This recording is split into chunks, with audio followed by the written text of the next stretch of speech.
ہیں تو در حقیقت آپ مسئلہ کشمیر جس پہ پاکستان کا ایک اصولی موقف ہے، جس میں ہندوستان نے باوجود اقوام متحدہ کی ریزولوشنز کے اس میں بتدریج تبدیلیاں کیں، خاص کر کے اب ہم نے دیکھا کہ 8 اگست 2019 کو جس قسم کی تبدیلیاں کی گئیں تو پاکستان نے اس قسم کی تبدیلیاں جو ہیں وہ نہیں کی ہیں، اور اگر پاکستان ایسی کوئی تبدیلی کرتا ہے تو پاکستان پھر ایک طرح سے ہندوستان کے اسٹریٹجک پلان کے اندر کھیلتا ہے، یعنی ہندوستان کی حکمت عملی کا شکار ہو جاتا ہے۔ اب وے فارورڈ اس میں ہے کیا، بیکاز یہ صورتحال خاصی پیچیدہ ہے۔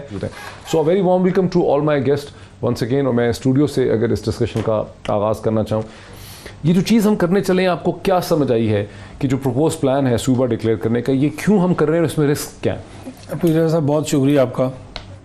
آپ نے شروع میں بالکل ٹھیک فرمایا کہ 70s میں یہ تاشقند سے لے کے شملہ تک، 70s سے لے کے اب تک ہر حکومت نے کسی نہ کسی طرح گلگت بلتستان کے سٹیٹس میں تبدیلی کی بات کی ہے۔ وجہ کیا ہے اس کی؟ اس کی وجہ ہماری علاقائی مجبوریاں بھی ہو سکتی ہیں، عالمی دباؤ بھی ہو سکتا ہے، مسئلہ کشمیر پر مشکل بھی ہو سکتی ہے۔ مثلاً ہم نے شملہ معاہدہ کیا تو ہم نے ایک بین الاقوامی کیس کو دو طرفہ تعلقات کا مسئلہ بنا دیا۔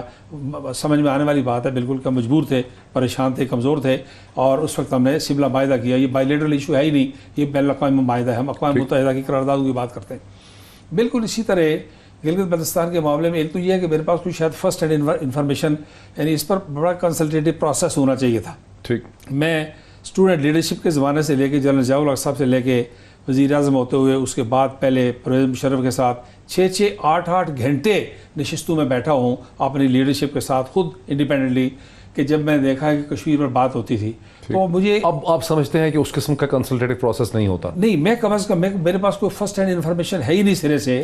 فارن آفس پر میٹنگز کرتا تھا، بات کرتے تھے۔ دیکھیے کشمیری میجر سٹیک ہولڈرز ہیں، گلگت کے لوگ، بلتستان کے لوگ سب سے پہلے اس کے سٹیک ہولڈرز ہیں، اے پی ایس سی اس میں سٹیک ہولڈر ہے، اور اس میں پھر ظاہر ہے پاکستان کے مفادات ہیں، یہ ساری بات ہے۔ پاکستان اس مقدمے کا فریق ہے اور ہندوستان کی درخواست پر فریق بنا ہوا ہے۔ ٹھیک ہے، اس لیے میں سمجھتا ہوں کہ یہ جو اس وقت ہو رہا ہے اس میں کوئی مجبوریاں بھی ہو سکتی ہیں، جائز مجبوریاں بھی ہو سکتی ہیں، لیکن سٹیک ہولڈرز کو کے ساتھ مشاورت ہونی چاہیے تھی، اعتماد میں لینا چاہیے تھا۔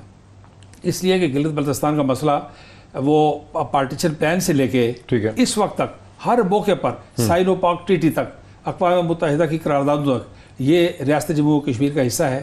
آخری جو بریگیڈیئر گھنسارا سنگھ یہاں سے اتارا گیا تھا گلگت بلتستان سے، اس کا اپائنٹمنٹ لیٹر مہاراجہ ہری سنگھ کا تھا، جس کے خلاف گلگت میں بغاوت ہوئی، وہ مہاراجہ ہری سنگھ کا اچھا اب ذرا اس میں رکیں، یہ کلیم کیا، یہ آرگیو کیا ہسٹوریکل ایویڈنسز سے کہ لارجر گلگستان کا جو وزارت ہے، یہ جو پوری ایجنسی ہے، وہ کبھی بھی مہاراجہ جموں اور کشمیر کا باقاعدہ حصہ نہیں تھا۔ جل صاحب، یہ جو خدشہ ہے بہت سے ذہنوں میں پایا جاتا ہے، کشمیریوں کے ذہنوں میں پایا جاتا ہے کہ پروویژنل سٹیٹس دینے سے در حقیقت بین الاقوامی طور پر ہماری پوزیشن کمزور ہوتی ہے، اور ہندوستان کو یہ کہنے کا موقع ملے گا کہ جس طرح سے ہندوستان نے منصوبہ بندی کی ہے، انٹیگریشن کی ہے، یونین ٹیریٹریز کریٹ کی ہیں، ہم بھی اب اسی طرح سے کر رہے ہیں اور فرق کوئی رہا نہیں ہے۔ جل صاحب، ویری کوئک کامنٹ۔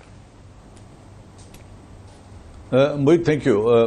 ٹائم آپ کے پاس کم ہے۔ پہلی بات یہ ہے کہ یو این ریزولوشن سے ماورا کوئی حل اس مسئلے کا ہے نہیں۔ جب تک یہ یو این ریزولوشنز کے اوپر موجود ہے، پیس میل سولوشن پورے کاز کو نقصان پہنچائے گا، لہذا پروویژنل ارینجمنٹ تو کیا جا سکتا ہے، پروویژنل ایڈمنسٹریٹو ارینجمنٹ کیا جا سکتا ہے ود دس کنڈیشن کہ اس کا فائنل حل اور سیٹلمنٹ اس وقت ہوگا جب یو این ریزولوشن کے مطابق پورے علاقے میں پلیبسٹ ہوگا اور لوگ اپنی راہ کا انتخاب خود کریں گے۔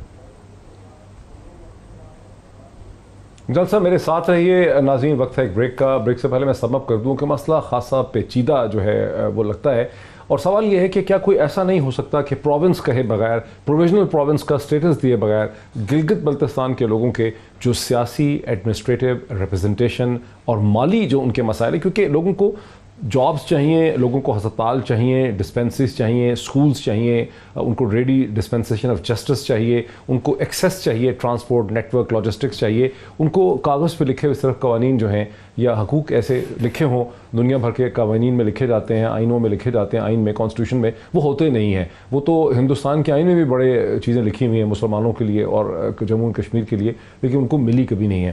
تو کیا اس کا حل ہو سکتا ہے؟ اس پہ مزید بات کرتے ہیں سردار صاحب سے بھی. باقی 2-3 ایشوز رکھتا ہوں, 10 منٹ ہمارے پاس ہیں, 8 یا 9 منٹ میں. ایک تو یہ کہ ہندوستان کی انٹیلیجنسیا اور اسٹیبلشمنٹ سپن ماسٹر ہے, ہر جائز ناجائز ایشو کو وہ ایکسپلائٹ کر سکتے ہیں ٹو ریشو 1:100. اگر پاکستان میں ایک آدمی کوئی آرگومنٹ کر سکتا ہے انگریزی میں, تو ہندوستان میں 100 لوگ جو ہیں وہ انٹرنیشنل اوپینین کو شیپ کرنے کی حقیقت کی صلاحیت جو ہے وہ رکھتے ہیں. ایک تو یہ چیلنج ہوگا پاکستان کے پاس کہ جو بھی کرنے چلے ہیں اس کی PR ایکسرسائز کیا ہوگی, اسے سیل کیسے کرنا ہے, اس میں لینگویج کیا یوز کرنی ہے. مجھے بتائیں اس سے پہلے کہ دیکھیں آزاد کشمیر کے قانون میں شاید اتنی خوبصورت چیزیں نہ لکھی ہوں جتنی ہندوستان میں جموں کشمیر کے آئین میں نہرو نے اور سب لوگوں نے ڈالی ہوئی تھی, بڑے خوبصورت جملے. لیکن گراؤنڈ ریئلٹی یہ ہے کہ آزاد کشمیر کے لوگ ہمیشہ انٹیگریٹڈ رہے ہیں. انہوں نے پل کراس کیا, میرپور سے منگلا آ گئے, ساری جائیداد اسلام آباد میں خریدی, آدھا بلو ایریا 70s میں انہوں نے خریدا کہ to everyone Pakistani there are 100 if not more Indians جو سپن کر سکتے ہیں. ان کی اسٹیبلشمنٹ, ان کی ایجنسیز, ان کی حکومت, ان کا میڈیا, ان کو دنیا میں سب سے بہتر, امریکہ کے بعد ہی شاید کوئی ایسی جگہ ہوگی جو چیزوں سے ایسے کر کے کھیلتے ہیں. ہم جو بھی کریں گے وہ اس سے کھیلیں گے. ہمیں کیا احتیاط کرنی ہے کہ وہ یہاں پہ فائدہ نہ اٹھائیں؟ جی موہت صاحب, میرے خیال میں ہمارے نزدیک جو سب سے بڑا سوال اس وقت ہے وہ یہی ہے کہ اس کا PR فال آؤٹ کیا ہوگا. آپ کو پتا ہے کہ دنیا کی ساری جو بڑی PR کمپنیز ہیں, ٹیک کمپنیز ہیں, ان کے ہیڈز انڈینز ہیں. تو ان کے لیے انڈیا میں یہ اسپن کرنا اور انڈیا سے باہر یہ اسپن کرنا بہت آسان ہو. کیا یہ ہم PR بیٹل دنیا میں جیت سکیں گے؟ آپ دیکھیں جو انڈیا نے پچھلے سال کا 2019 میں جو انہوں نے کشمیر اسپیشل اسٹیٹس ختم کیا, اس کے بعد اس کو یونین ٹیریٹریز میں سپلٹ کیا, تو انہوں نے اپنی سائڈ سے کشمیر کا فائنل سولوشن کر لیا ہے اور اس کے علاوہ انہوں نے کچھ نہیں کرنا اپنے لحاظ سے. تو اگر ہم اس کو بغیر ایک روبسٹ PR پلان کے بغیر ہم اس کو پروویژنل اسٹیٹس دیں, یا جس طرح جنرل صاحب کہہ رہے تھے ہم ایک پارشل پلیبیسائٹ کرا لیں, یا کوئی اور بھی ہم یہاں پلان کرے, تو انڈیا اس کو بہت جلدی امیڈیٹلی اسپن کرے گا کہ جی دیکھیں پاکستان نے بھی فائنل سولوشن کر لیا ہے, اب تو کوئی پرابلم ہی نہیں رہی.